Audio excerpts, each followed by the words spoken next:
Hello viewers and fellow sword enthusiasts. I'm going to be doing a sword review today, which is new to my channel because I've only ever done cutting videos and other weird wacky stuff. There's a sword out there that I haven't actually seen a good review of yet, or possibly no reviews at all whatsoever, just a couple of guys saying, oh yeah, it's good, it's good. Anyways, it's a windlass steelcrafts piece, and I collect mostly windlass swords because I don't know, I just love them. But it's the windlass pirate cutlass. I'm not sure. It's gone by several different names on different sites. Some websites call it the windlass pirate sword. Some websites call it the pirate companion sword. There's like a left-handed version, a right-handed version. I have the right-handed version. I actually got this from a trade with a friend. I traded him my windlass hoplite Zephos sword, which I love that sword, but it's too small for my taste. It was an excellent cutter, but I was in the mood for Cutlass or some sort of a saber type sword, which is new in my collection. He actually didn't like this sword, so I said to him, fair trade. They're both the same price on Cult of Athena, and he was obsessed over my Zephos in the first place. So I think this is a pretty good deal. I like this sword a lot so far. It's a bit blade heavy, but that's okay. I mean, you don't really see a weighted pommel. This is just a good luck charm for my fiance that I tied up on there. I know, cheesy. And this is just a sword frog I put on here. Fits perfectly. It's made with I'm not sure what kind of wood they used, but it's pretty nice. It's a little edgy, like the way it's cut. So I mean, like for some people it might be a little uncomfortable, but or some gloves or something, it's not that bad. It's got some nice brass fittings, especially this guard right here. Really nice. And your hand, it doesn't get in the way of your hand at all when using it. As well as a what I really like, peened pommel. It's the first peened sword in my collection, and it's really nice to have. I think, because I like threaded swords a lot, but I have a problem with them coming loose while cutting, no matter how much I tighten them. And I've even had some where if you tighten them too much, it could actually damage the threading. So it's like, But I mean, peen, that seals the deal right there.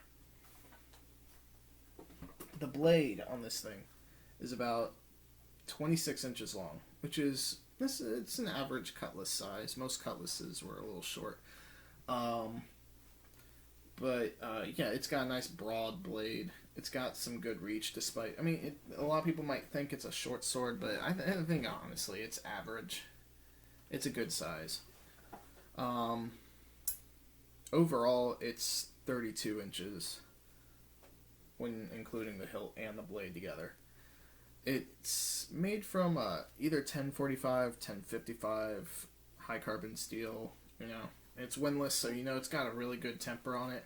Unlike other windlass swords, it's not whippy or anything, but you usually get that from their long swords. I've had a lot of experience with that. But it's a nice solid piece. It's got a really nice temper to it. Holds an edge really well. I've ended up like thrusting against hardwood targets with this thing, and I've seen it bounce, and it's really nice. My friend sharpened it before he gave it to me because he tried to cut with it, and he didn't like the way it handled because it was a bit. He felt it was clunky. I can admit to that. It's a little, like I said, blade heavy, but I honestly like these type of swords. I mean, it really depends on the way you use it. Now, he sharpened it with an AccuSharp, and that's what I used to do with all my swords too. I still do. If they're blunt, I use an AccuSharp to give it an edge, and then I go back in with a whetstone and sandpaper. Because honestly, that AccuSharp edge, sure, maybe it's razor sharp, but it leaves a bird, like, nasty looking, in geometry. It just throws it off, especially if, like, you're AccuSharping a katana or something, gives it into that extra bevel. It's like, But, for this sword, it worked. As for its balance, The point of balance is about 5 3/8 inches from the guard. That's what Cult of Athena says. It's let me see if I can find it here. Yeah, right there. That's not bad. I mean, yeah, it's what you expect from an average cutlass. This is a chopping weapon. It's not like a little, it's not like a rapier. Don't ever expect that from a cutlass. And just stand back from the camera to kind of give you a different perspective on its length and size. It's really nice. What I did after I sharpened it is that I didn't work on this part as much as this last part, because that's where you do most of your cutting.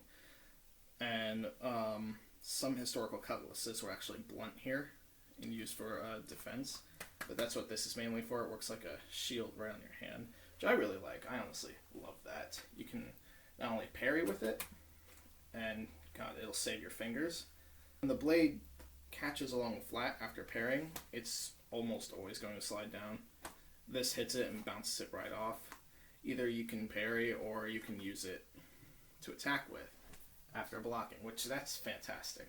Sure, all the weight is right around here, but it's lightweight. It's only 2 pounds. I mean, it's pretty good. It's used for a cutting weapon.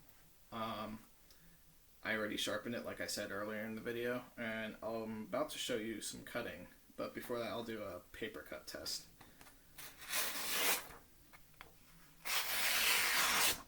That's nice. That's really nice. Honestly, out of all the swords I've had, I've never had a sword that cuts through paper like that.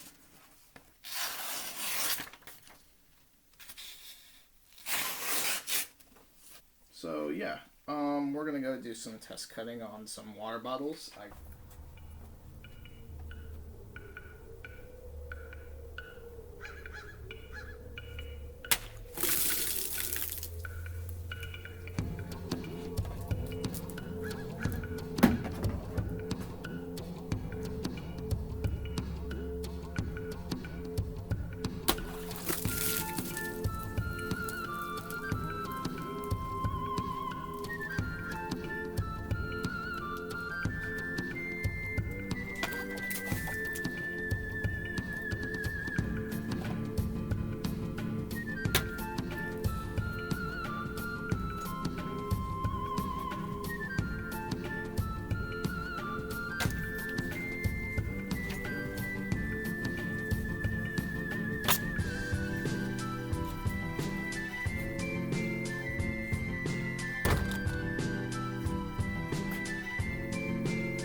Alright, so all in all, if I were to give this sword a review, like as in points wise, let's say 1 to 5, I'd actually give it about maybe 4 out of 5, 5 out of 5. It's honestly one of my favorite swords in my collection so far, probably one of my best. And honestly, you could just feel the power behind this blade, and it's not clunky in my opinion. So if you're interested in this sword, I'm putting the link to the Cult of Athena website in the description of the video because, like I said, honestly, I think they're the best to buy from. Yeah, I highly recommend it if you're a Cutlass fan. Windlass has other Cutlasses. They're all very nice. Some of them discontinued. But yeah, there's my review on the Windlass, whatever this websites decide to call it, Pirate Companion Sword, Pirate Cutlass, that thing. It's good.